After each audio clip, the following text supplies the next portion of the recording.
Hey guys, what's up?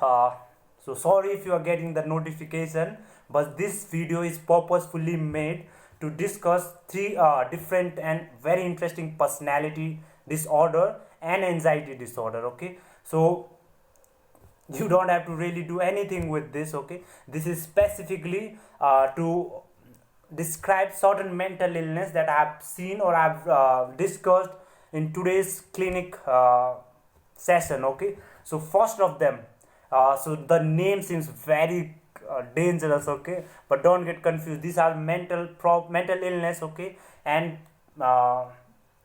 those suffering from it face lot of impairment in their daily life. Okay, so we need to also create awareness of mental illness that are prevalent. Okay, so this one will be the first video. Okay, the three different type we are gonna discuss. First one is a dependent personality disorder. Okay, it's a personality disorder. Okay, the second one is a somatoform disorder. The third one comes under anxiety disorder. It's a trichotillomania. Okay, the name seems very difficult to pronounce, but yeah, I will tell you what actually are these. Okay, I'm trying to tell you all and I'm trying to tell myself. Okay, so that is a revision video, you know. So first, what is personality? I will tell you. Personality is all that we are.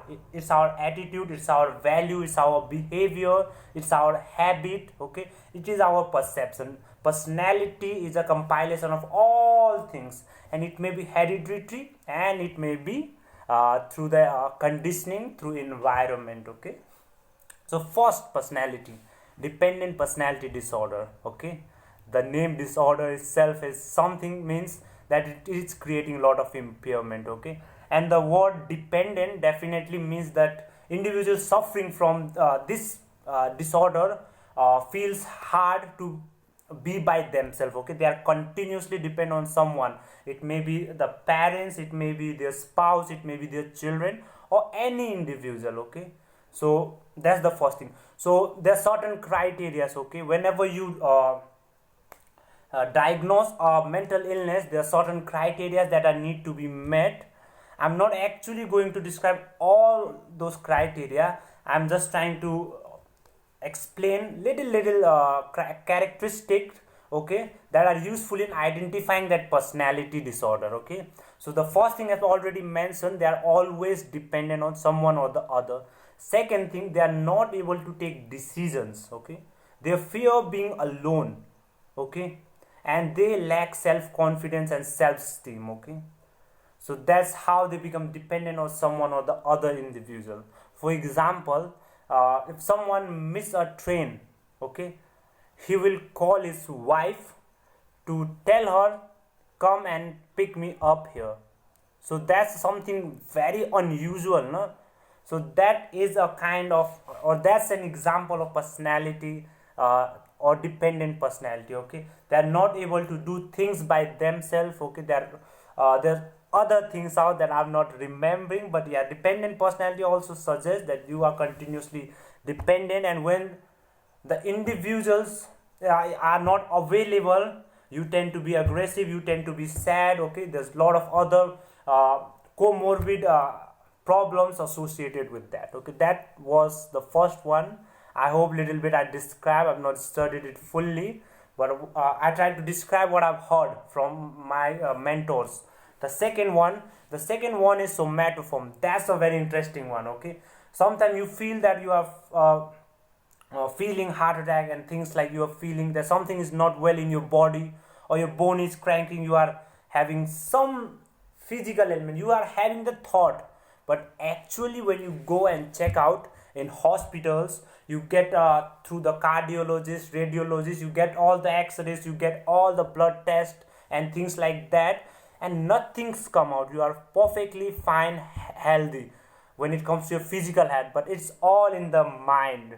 So this is a typical case of somatoform personality or somatoform disorder, where the individual is constantly worried about his physical health. Okay, in spite of the assurance given by the medical doctors, in spite of assurance by all other, there's constant fear that there's a problem. Okay, There are a lot of criteria I've already mentioned. In order to make diagnosis, you need to have certain criteria, okay, that are mentioned is DSM or ICD-10.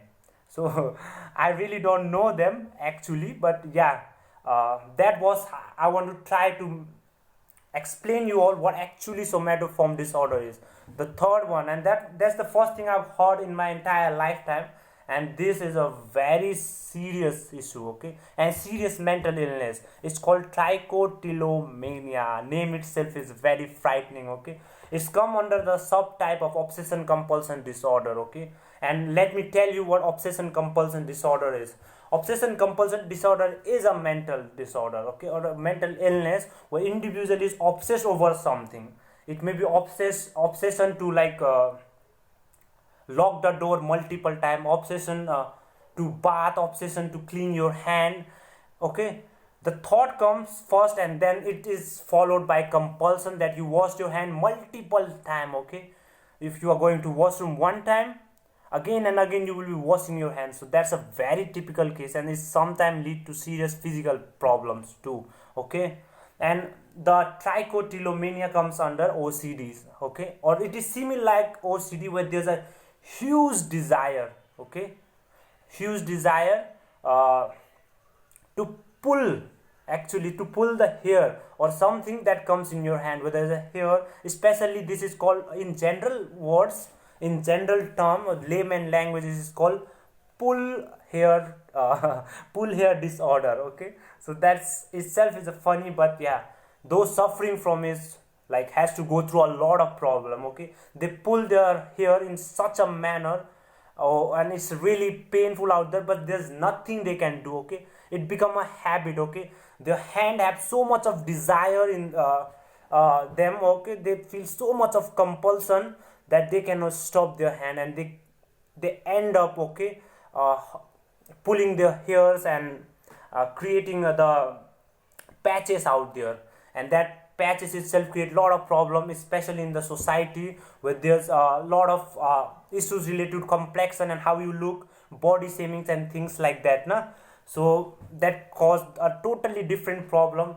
The main problem, the main cause is anxiety only. Anxiety related to something that is manifested in form of pulling hair.